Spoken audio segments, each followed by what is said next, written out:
As Erkan pointed out, I had my education in Stockholm School of Journalism in early 1980s. Before that, I had started with cybernetics and informatics. I studied in 1979 what is internet now as an utopia. But I was undecided what to do at the university at that time. You know, should I continue with computer sciences or should I do something else? And suddenly I found myself in the Swedish radio television as an intern, and I enjoyed radio, and I still love it. It's the best form of journalism. From then on, I decided, okay, if I'm going to be in journalism, I have to learn it properly. So I ended up in Stockholm School of Journalism. From then on, I continued to work in television, print journalism, etc. And I returned to Turkey after working briefly in BBC World Service in London, about 2 years. And since 1994, it's going to be 20 years now, that I'm working in a rather problematic but very, very exciting environment of Turkey.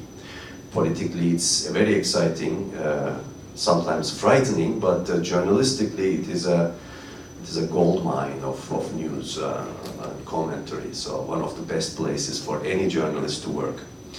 And I introduced, together with a couple of editors that I worked for, the ombudsmanship. This model was beginning to be widespread in Europe at the end of 1990s.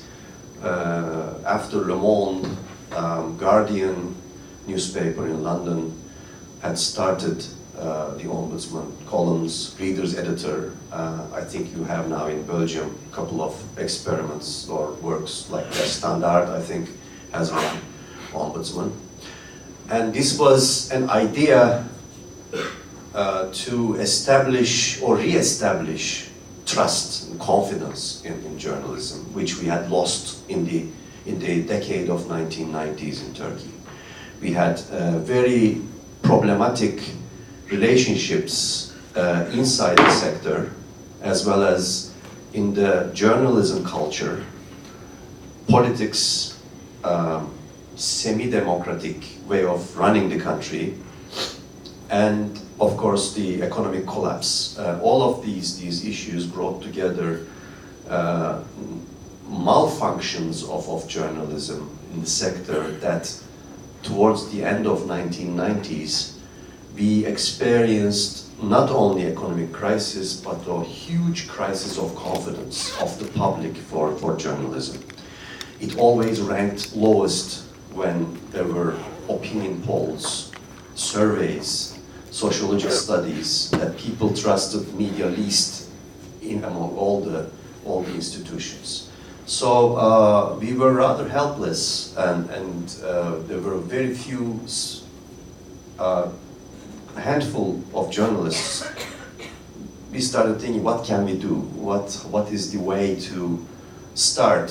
Where can we enter or introduce methods that people can start building trust again? And this was, we thought, one small step, small but important step, could be to establish ombudsmanship, only limited to a specific news outlet, newspaper or radio or television. And this was the newspaper Milliyet, and it had a new editor, and that editor had just written the National Code of Ethics for Turkish journalists, Turkish Journalists Association. And this editor was very much interested in this newspaper to take the lead to rebuild confidence. And we had some discussions, we two, him and me, and he's a francophone, he reads French, speaks French, so he said Le Monde, I said Guardian. So we discussed these two models, and in 1999, January 1st, I started this study first, and March 1999, we started with Monday columns, where you deal with reader complaints of the newspaper, that about the newspaper's content, news stories, headlines, front page, cartoons, even paper quality, print quality, ink, also photographies, all material that has to do with the content.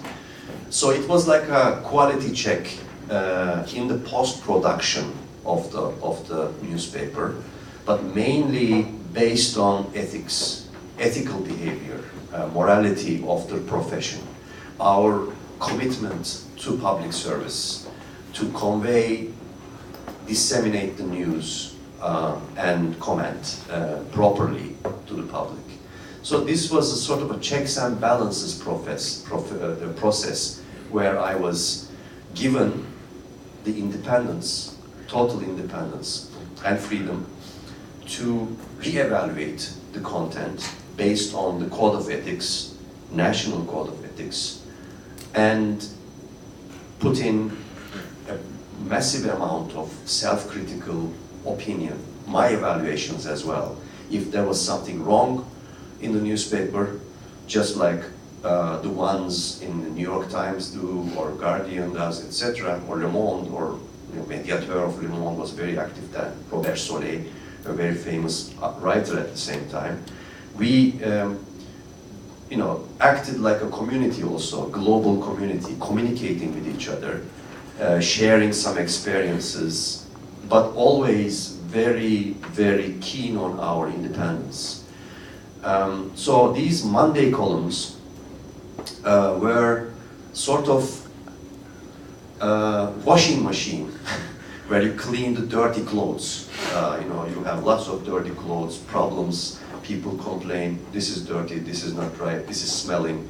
So this was like a washing machine before the public, very transparent, as the public watched and said, here we were wrong, here the newspaper was falling short of standards, and here there was lack of accuracy, there was lack of balance, these pictures were not fair, there was something about news subjects, children's rights were, etc., etc. So this was an experiment that went on for about 5 years in Milliyet.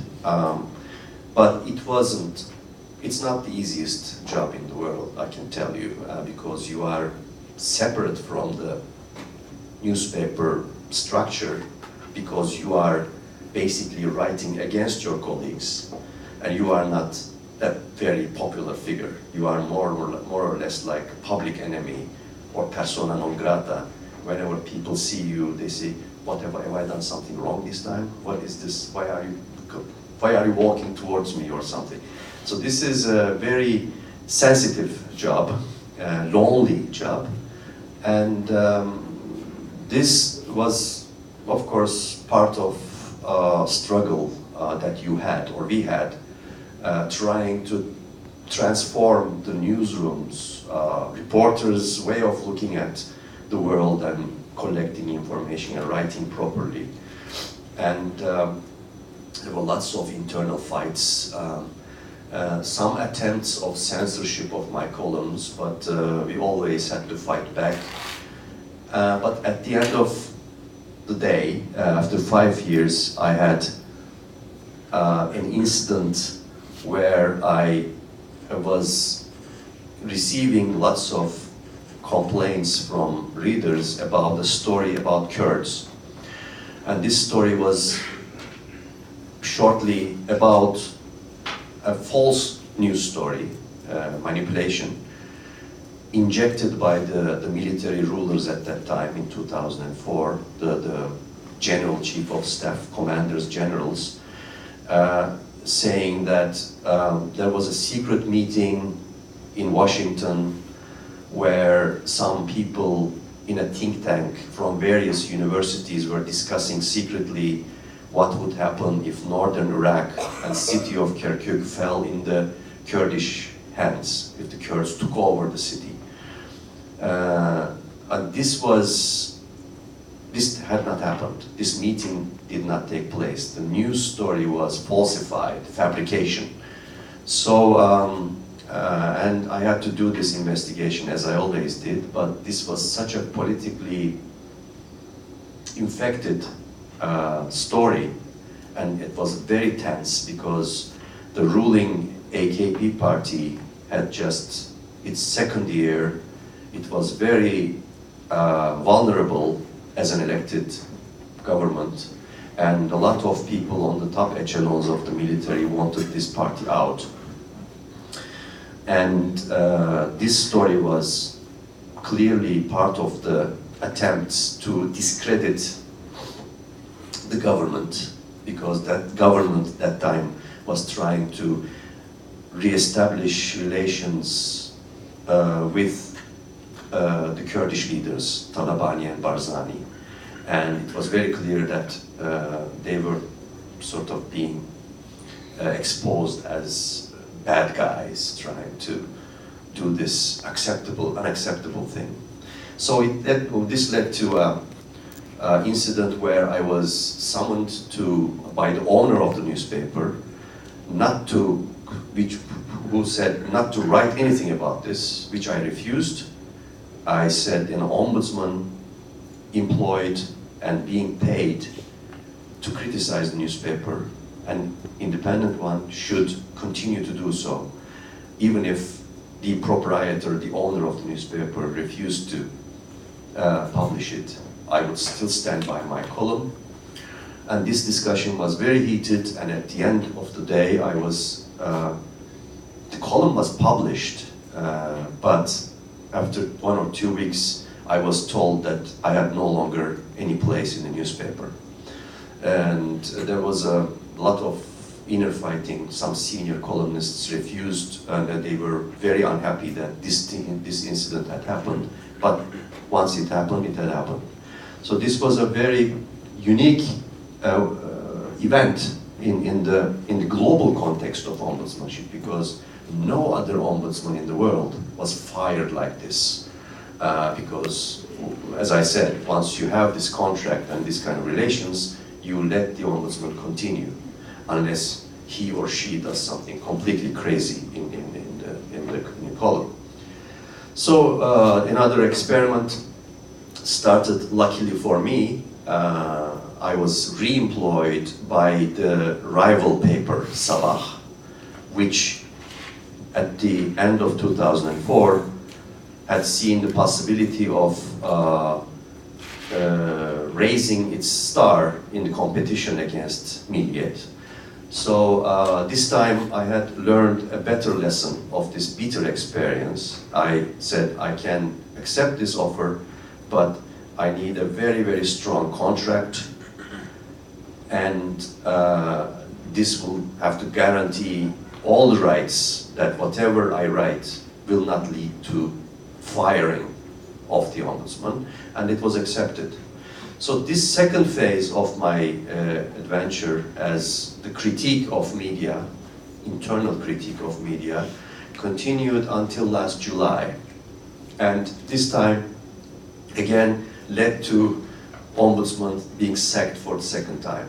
This had to do with, again, with the conditions of the media and journalism in Turkey, but in a broader context, because ruling AKP government, particularly since 2011, 2012, under the vertical management style of Prime Minister Erdogan, had become more and more imposing, controlling of the mainstream of the Turkish media. And this meant that lots of private TV stations the editorial independence of those TV stations were diminishing, eroding. Some newspapers were purchased by businessmen very close to the government, and they started also interfering massively in the independence of the print media as well. And one of these newspapers was Sabah, which was purchased by a finance group to to make it short, whose CEO was the son-in-law of Prime Minister himself.